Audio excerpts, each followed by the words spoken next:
UP में मैनपुरी लोकसभा उपचुनाव के साथ ही खतौली और रामपुर विधानसभा उपचुनाव में आज वोटिंग हो गई।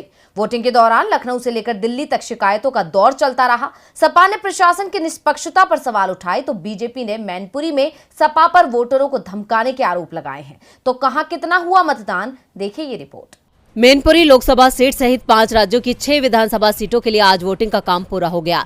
जिन सीटों पर चुनाव था उसमें बिहार की कुड़नी, छत्तीसगढ़ की भानुप्रतापपुर, राजस्थान की सरदार शहर, उड़ीसा की पदमपुर, उत्तर प्रदेश की रामपुर और खतौली विधानसभा सीट पर वोटिंग पूरी हो गई।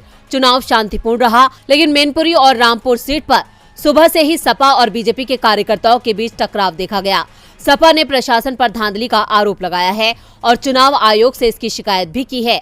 अखिलेश यादव ने आरोप लगाया कि प्रशासन बीजेपी को जिताने में लगा हुआ है। रामपुर में सपा वोटरों के क्षेत्र में अघोषित कर्फ्यू लगा दिया गया है, लोगों को वोट नहीं डालने दिया गया। रामपुर में ऐसी कई तस्वीरें सामने आई हैं, लोगों को वोट नहीं डालने दिया जा रहा है, तरह तरह के हथकंडे अपनाए जा रहे हैं। रामपुर में फोर्स मांगनी पड़ी है। चुनाव आयोग हर बात को नजरअंदाज कर रहा है। प्रशासनिक अधिकारी बात करने के लिए तैयार नहीं है।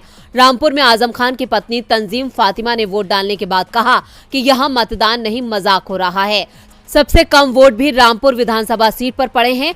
अंतिम समाचार मिलने पर सिर्फ 32% के करीब ही वोटिंग हुई थी, जबकि खतौली सीट पर 56% वोटिंग हुई।